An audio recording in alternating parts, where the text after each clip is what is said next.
for this outer ring and these guys and these guys and these guys. So if we really want to up the pop, I guess just waiting is not the idea. Everyone's already up to max density. So next step to up our population is to blow up about half of our commercial zones. Blow them up. Blow them up. Because if you look, we've got more than twice as many goods as we need. We've got more than twice as many jobs. We've got 3 times as many jobs as we need.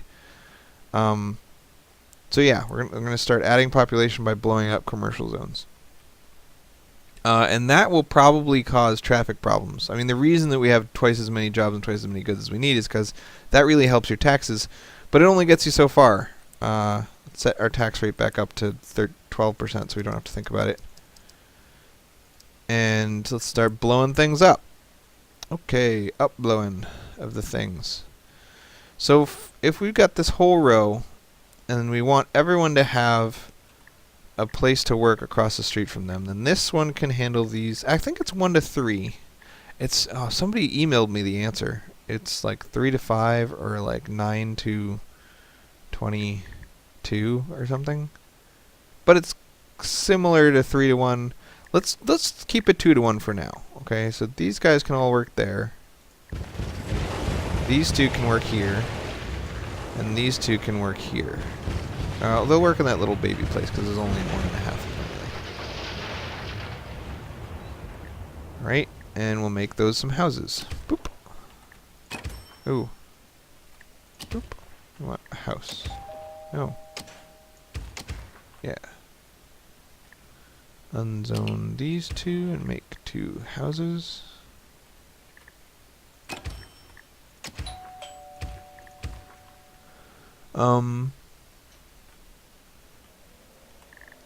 So we got 1.5 guys. They can both work here.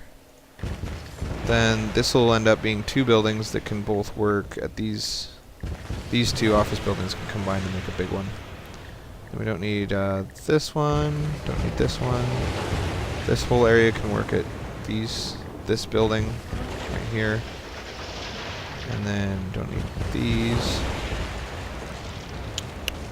Basically, just going to be doing that over and over, so maybe I shouldn't record it because it's going to take a long time, and it's going to take enough concentration that I don't think I can talk during it.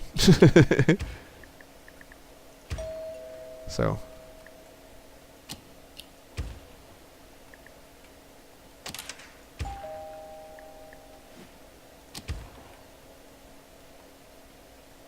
Come on.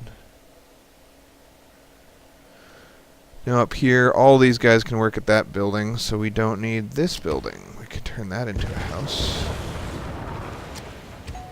Although, when you think about it, saying these 2 people can work here and then building a house next to it actually means these 3 people can work here, and then these 3 people can work here.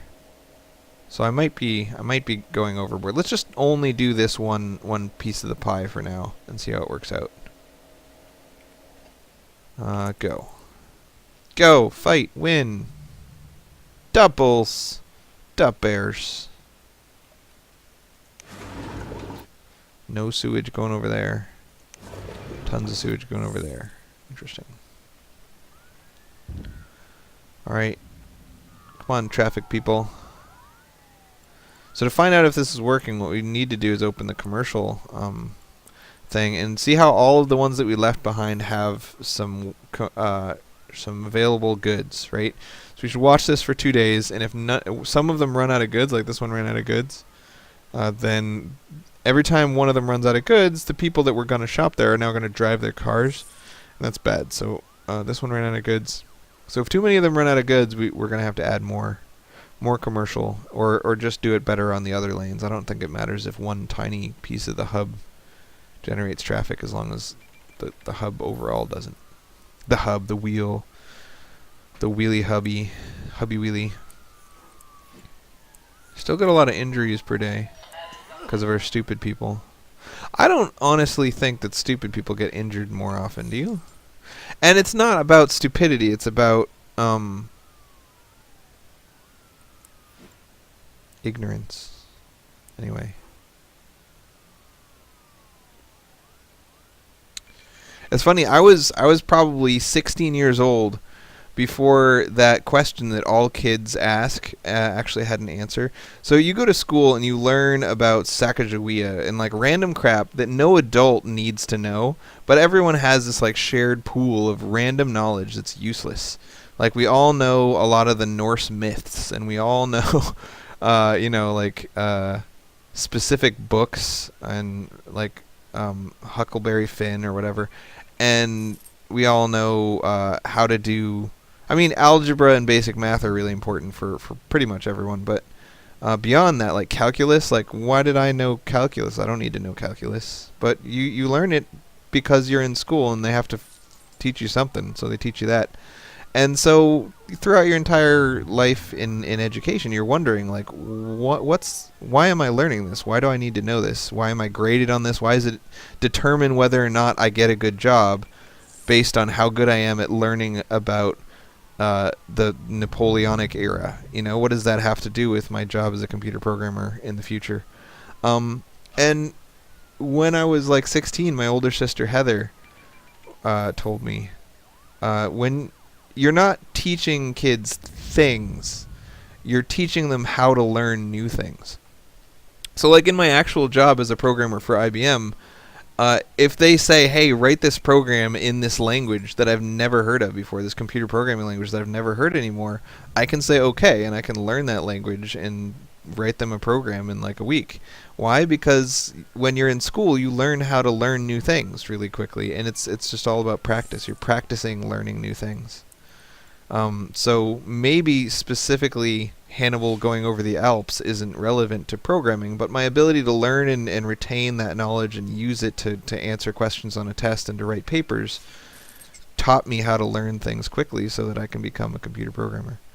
So I think it's really funny that it took until I was 16 to learn that too. They should be telling kids this all throughout school, so that sense of boredom and apathy and why do we even have to learn this is sort of offset by that, because I think it would really help for people who are in school who feel like it's a waste of their time to know that the things you're learning aren't what's important. It's your ability to prove that you can learn something quickly and use that information.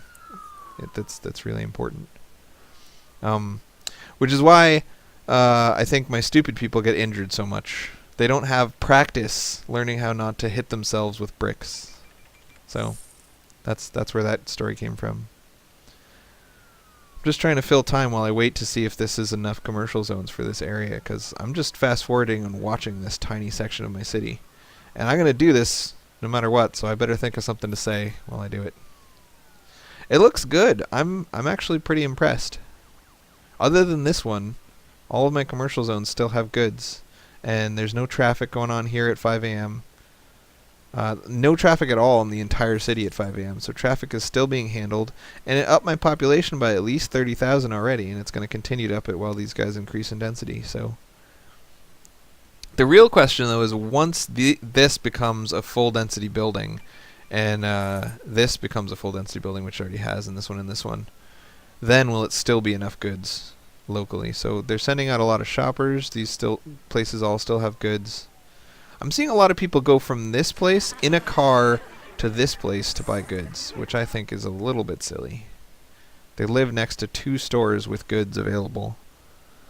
But it's possible, like sometimes you click on these guys and they say, getting dinner. It's possible that this store, the Financial Corporation, doesn't sell food. I don't know if they did that. I mean,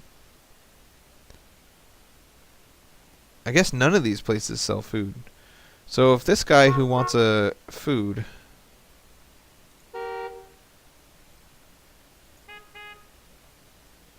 Shopping in a cheap store, dinner. Okay, let's watch this guy. Is he gonna actually... No, he just went to a place that sells financial advice. So I was wondering why there's so many people that are going from here to there when this place still has goods, and I was thinking maybe there are like categories of shopping that are going on, but no, that doesn't seem to be the case. So does this little hub have more commercial traffic than other places? Yes, it seems to have the most commercial traffic of anywhere in the city. So it is possible that I bulldozed too many commercial zones, and then I need to make a few more back So they're going to shop in the neighboring section because they're not happy with their local shopping options.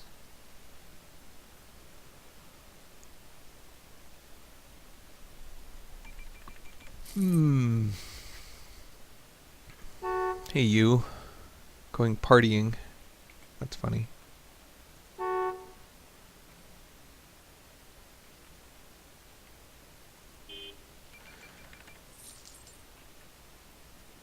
This especially is... There's commuter traffic to work. It's possible that... Where did you guys come from? It's possible that, let's look at the number of available jobs. Oh, maybe this is just abandoned or something? No. Why is nobody working there? No, well, nobody's working here either. Nobody's working anywhere in the city. I clicked the wrong button. Okay. My whole city is workerless. So 130 jobs, 108 jobs. So this row, 1, 2, 3, 4, 5, 6, 7, 8, 9, 10, 11, 12, 13, is probably going to send off 6,000, 5,500 people to work. So how many jobs do these commercial zones have available? Yeah, it's possible that just for the sake of workers, I need more commercial zoning here. I was under the impression that a single high-density max size commercial zone, low wealth, provided 1,200 jobs. And I know that it provides 1,200 jobs over here in the list, but maybe it doesn't actually have enough workers. Well, let's blow up one and find out if I'm right. So let's find a max density commercial zone and blow it up. This one is nice and big.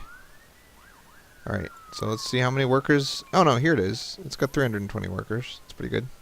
Alright, when we blow up this guy that's providing 320 jobs to our city, how many jobs will we lose?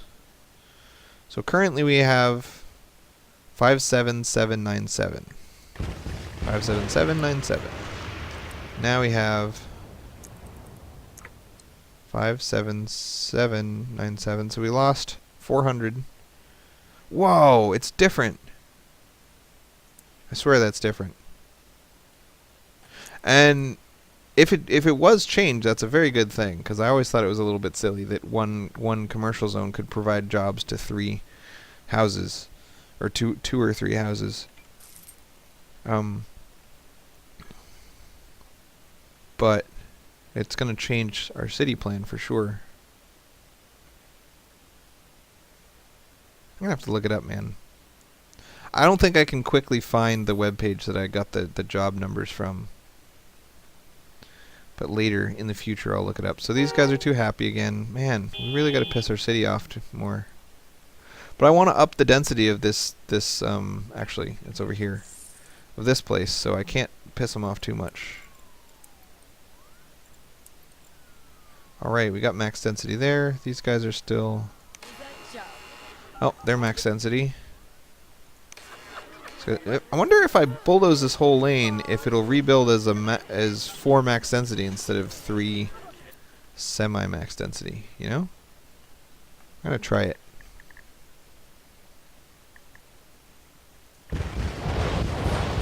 Die, everyone.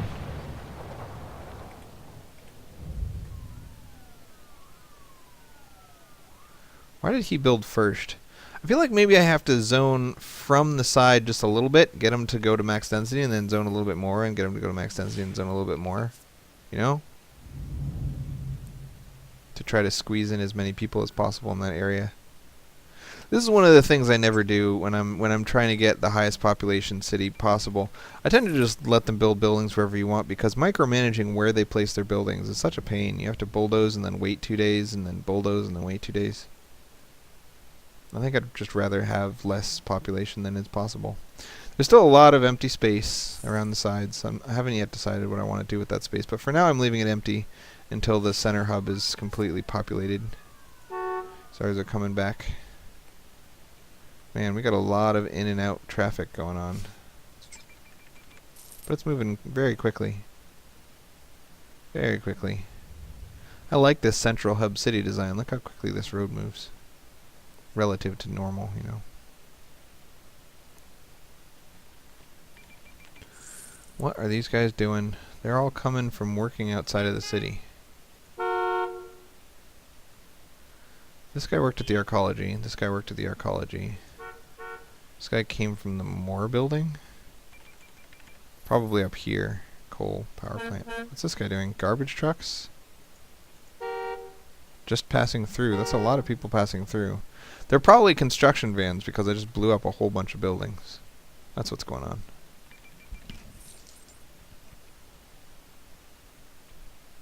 It seems like they're all rebuilding in exactly the same spots. Actually, this one is good. It's, see, max density right next to the... That's good. I don't like that these guys built first, and that doesn't give them an opportunity to max density over there, though.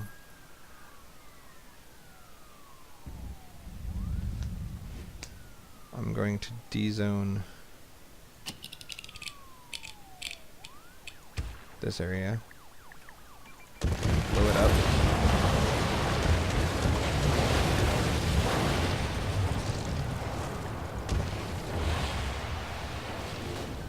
And then add a couple more things and see if these guys turn... Ah, don't do that.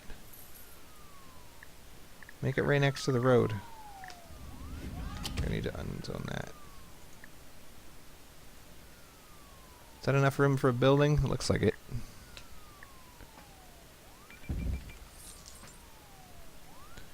I swear, it's because I started it with this lane, I want to finish it with this lane, but I'm not going to do it anywhere else. It's it's too wait and see and bulldoze and wait and see-ish for me. Especially because this is on the opposite side of the city from where the construction vans come from.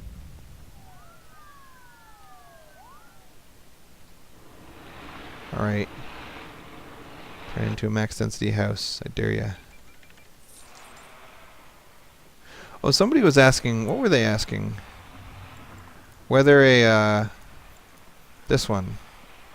Whether the amphitheater is the size of a house. And I don't know, because I never get a tourism department.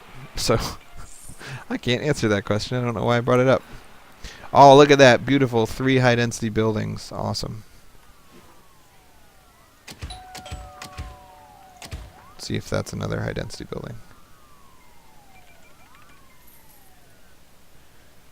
Good job, zoning department. Oh, it did it. It worked. 1, 2, 3. That should be good. Yeah. High density it up, bro. You are the highest density. Again, a lot of traffic around noon, but as long as there's none at 5 a.m., I don't care. Uh-oh. Uh-oh. Uh-oh. Yes. Yes, it left room for 2 tiny houses between those buildings. Why do you do that to me? I'm gonna punch everyone in the face. 1, 2. Uh-oh. This intersection can't be zoned.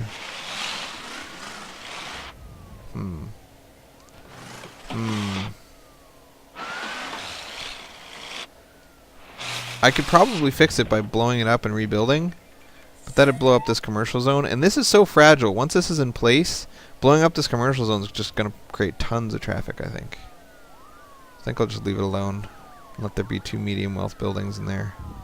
In fact, I'm going to D-zone that guy. Don't need him.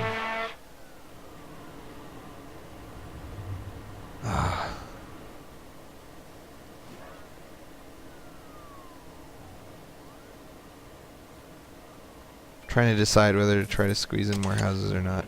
I guess it all kind of matters, or depends on whether or not it would give me enough room for another medium density or high density building. Because these guys are stuck at low density forever, and that's a big waste.